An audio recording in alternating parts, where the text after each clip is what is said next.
Il y a un an, janvier 2024, je commence officiellement le street workout en me donnant le défi de réussir mon premier muscle-up en 3 mois. Alors, est-ce que j'ai réussi le défi? Tout à fait, c'était vraiment trop simple. 3 mois, c'était trop pour apprendre les muscle-up, vraiment. Maintenant, j'ai 16 ans, ça fait bientôt un an que je fais du street workout ou de la calisthénie, t'appelles ça comme tu veux. Et dans cette vidéo, je vais te résumer mon parcours d'entraînement, si j'ai réussi à évoluer physiquement comme techniquement avec mes figures et tout. Et voilà, c'est parti. Donc quand j'ai commencé, j'avais 15 ans. Là, j'ai 16 ans. J'ai eu 16 en septembre. Et donc, comme je l'ai dit, j'ai commencé en ayant comme objectif d'avoir mon premier muscle-up en 3 mois. C'était un objectif que je m'étais lancé avec mon frère. Donc, je voulais vraiment pas le rater parce que sinon, tu vois, il y avait l'esprit de compétition, tu vois. Sauf que, frérot, vraiment comme une merde, premier mois, j'ai vraiment rien foutu. J'ai pas bien suivi mes entraînements. J'ai vraiment, j'ai rien fait. Et du coup, quand j'arrive au deuxième mois, même, je crois qu'il me restait un peu moins de 2 mois, je me suis dit, merde, là, dans ma tête, tu vois, si je rate le défi, je suis une salope. Sauf qu'il me reste plus beaucoup de temps. Il me reste vraiment genre 2 mois. Et moi, à ce moment-là, mon max traction, c'est genre 3, 4. Et donc, je suis loin du muscle up, tu vois. Il y a vraiment aucune chance que j'ai le muscle up là tout de suite. Donc, je me mets à suivre mes entraînements bien. Je commence à très bien m'entraîner. Je fais des séances dès que je peux, enfin pas dès que je peux, en fait, je suivais bien un programme, tu vois, push-pull leg. Mais chaque séance, je la ratais pas. Je rentrais de l'école et je faisais des séances à 100 traction, genre. Genre, je rentrais de l'école, bam, 100 traction, je rentre chez moi. Je pense même qu'à ce moment-là, j'avais acheté une barre de traction pour mettre à la maison. Et donc, quand j'étais chez moi aussi, dès que je pouvais, bam, max traction, je faisais que des max traction. Je faisais du volume, je faisais des séances variées, je faisais des séances où je faisais 100 tractions, donc où je faisais pas beaucoup d'intensité, c'est-à-dire je faisais genre 4 tractions fois je sais pas combien pour arriver à 100 tractions, et des séances où je faisais juste des max tractions, max tractions, max tractions, tu vois. J'ai fait ça jusqu'à ce que j'arrive aux 10 tractions, et à ce moment-là, il me reste genre, je crois, 2 semaines, un truc comme ça pour le défi. Et donc, ce que je fais à ce moment-là, c'est que je travaille le muscle up à l'élastique. Je le faisais déjà beaucoup un peu avant. Je l'ai fait un peu avant, genre il me restait, allez, je crois un mois avant la fin du défi, j'ai commencé à entraîner le muscle up à l'élastique. Mais même, j'avais beau mettre des gros élastiques, sa mère, il passait pas. J'arrivais pas, j'avais pas la technique, j'avais pas, je sais pas. Donc, que je regarde des tutos, que je continue à m'entraîner, que je continue à prendre en force. Et vient le jour où je vais chez mon père, dans un vrai parc de street, tu vois, parce que à ce moment-là, je m'entraînais au parc de street qui est tout près de chez moi, qui n'est pas du tout un parc de street. C'est genre un parc d'enfants où il y a des barres de traction frauduleuses. Mais du coup, là, je vais chez mon père dans un vrai parc de street.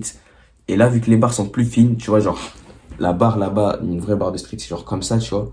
Mais la barre chez moi, elle est comme ça, tu vois. Donc, c'est vraiment, c'est différent. Et là-bas, du coup, je mets les élastiques et je passe mon premier muscle-up. Donc, méga content. Et, euh, et quelques semaines plus tard, je crois que je retourne là-bas et je le passe au poids du corps. Donc, j'ai officiellement réussi le défi, tu vois. Donc, je suis méga content et j'ai réussi dans les temps. Et sauf qu'après, je rentre chez moi ici, je vais au parc à côté de chez moi et je réussis pas. Je réussis pas et j'ai plus le muscle up pendant un long moment, tu vois. Je l'ai une fois sur 30, tu vois. Ça arrive, euh, Ça arrive rarement que je réussisse le muscle up. Je décide que maintenant je vais essayer de m'entraîner pour avoir le muscle up quand je veux, tu vois. J'ai envie de l'avoir H24 le muscle up. Dès que je me dis, oh là, j'ai envie de faire un muscle up, et ben j'y arrive, tu vois. C'était ça mon objectif. Donc je m'entraîne pour ça. Donc je pense que je change un peu mon programme d'entraînement. Je m'achète des barres de dips à ce moment-là aussi. Du coup, dans mes séances push, je rajoute des dips. Je fais des dips, des tractions, des pompes. Et j'essaye de devenir plus fort, tu vois. Et je continue de temps en temps aussi à faire des muscle-up pour l'améliorer. Ça aussi, c'est une erreur que j'ai faite. Au lieu de vraiment travailler en spécifique mes muscle-up à chaque séance, non, je travaillais que les tractions. Et de temps en temps, je faisais les muscle-up. Parce que la logique dans ma tête, c'était si je deviens plus fort en traction, je deviens plus fort en muscle-up. C'est vrai, mais tu peux encore optimiser ça plus en faisant du spécifique, tu vois. Donc en faisant vraiment des muscle-up. Genre des imams en muscle-up, j'aurais fait ça, je pense que j'aurais beaucoup plus progressé. Et donc vient le mois de juin. Donc là, on a skip beaucoup de mois où je me suis juste entraîné, mais j'ai pas énormément progressé. Vient le mois de juin, à ce moment-là, le muscle up, je l'ai amélioré, tu vois, et je l'ai un peu plus souvent. J'arrive à le faire assez souvent sur ma barre de chez moi, mais galère, tu vois, il est moche en plus. Donc Donc vient le mois de juin, sauf que mois de juin, c'est les examens. Les examens, frérot, mon entraînement, il se fait casser en deux, je galère, je m'entraîne plus beaucoup, c'est chaud, tu vois. Fin des examens, je me dis c'est les vacances, ok, je reprends, mais bam. Le problème, c'est que moi, je pars en vacances en Italie. Donc là-bas, je me suis vraiment rarement entraîné parce qu'on faisait que de bouger. Donc j'ai fait genre que 2 entraînements sur les 2 semaines de vacances. Puis, on rentre des vacances de retour en Belgique. Donc là, c'est les grandes vacances, donc c'est il y a quelques mois. Je reprends l'entraînement bien, nouveau programme et tout. Et j'atteins les 15 tractions, les 20 dips vers, vers quand? Vers fin juillet, tu vois. Vers fin juillet, j'atteins les 15 tractions, les 20 dips. Et puis, début août, je commence à me lester. Donc, je commence à me lester et là, je vois beaucoup de progrès dans ma masse musculaire. Je prends beaucoup de masse et je deviens plus fort. Donc, je kiffe, là je suis dans le pur kiff. Et c'est à ce moment-là aussi que je découvre le street à haut niveau français. Donc, je découvre Neo Strength.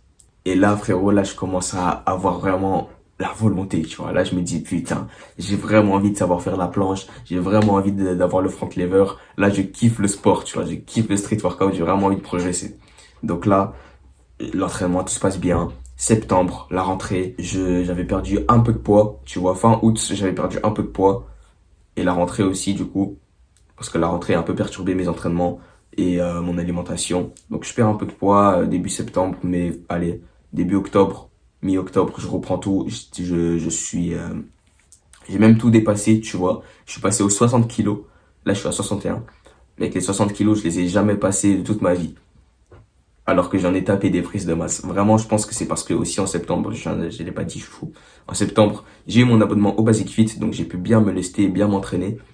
Et donc, je prends de la masse. Je deviens le plus lourd que j'ai jamais été. Et donc, vient le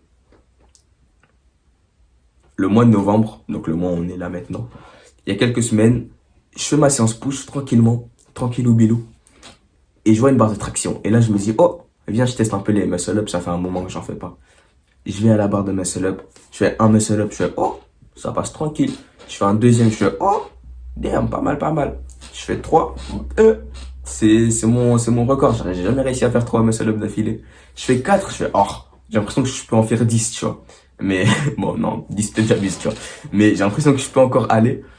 Sauf que je lâche parce que je me dis, frérot, je suis dans ma séance push. J'ai pas envie de me cramer.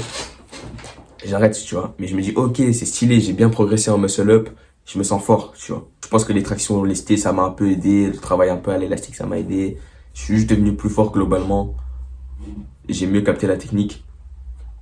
Donc maintenant, j'ai réussi ce que je voulais à l'époque, donc d'avoir le muscle up H24. Là, tu me donnes une barre, je sais que j'aurai le muscle up d'office. Donc ça, c'était mon parcours pour le muscle up. Et le handstand, j'ai commencé à le re-entraîner récemment, il y a, allez, un mois grand max, tu vois, un peu moins d'un mois. Mais le handstand, vraiment, j'ai l'impression que je l'ai fait toute ma vie, mais en bof, tu vois. Genre, il y a, allez, 2 ans, j'entraînais déjà le handstand sans connaître vraiment le street workout. Je connaissais un peu le street, mais je connaissais pas le street à haut niveau, tu vois, genre en mode planche, tout ça, je connaissais pas du tout. Je connaissais pour me traction, tu vois. Et j'entraînais déjà le poirier juste pour rigoler, tu vois, juste pour le fun. Je faisais du poirier, je faisais des essais dans le vide, mais vraiment, je suis nul, je comprends rien, je fais vraiment aléatoirement. Et donc là, il y a un mois, je commence à entraîner le poirier sérieusement. Donc j'en fais quasi tous les jours, je fais genre 15 minutes tous les jours. Je fais que du poirier et là, genre, j'ai un déclic, je sais pas ce qui se passe, mais je le débloque rapidement. Je commence à vraiment comprendre, tu vois, avec les mains, avec la position, tu vois. J'ai capté le truc, tu vois. Donc je débloque le poirier, enfin je le débloque, je l'améliore beaucoup en tout cas.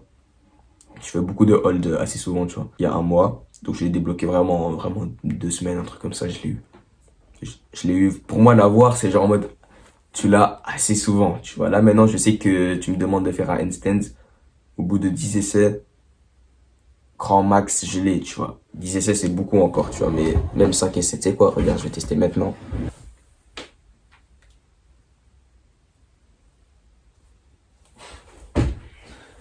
Bon, le hold est court, tu vois, mais je suis pas échauffé, rien. Là, je l'ai fait à froid.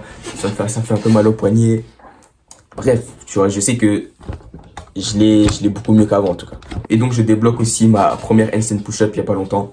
Mais c'est encore un skill que j'essaie de travailler parce que je l'ai pas bien, tu vois, l'équilibre, c'est vraiment encore chaud. Bon, dans cette vidéo, sache que j'ai raconté ma vie.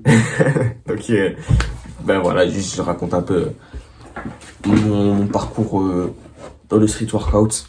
Du coup, lâche un like, abonne-toi et dédicace, enfin plutôt crédit à Maxime SK. C'est vraiment un bon, je me suis inspiré de lui pour faire cette vidéo. C'est aussi un jeune youtubeur qui fait du street. Donc voilà, à demain pour la prochaine vidéo. Ciao, ciao.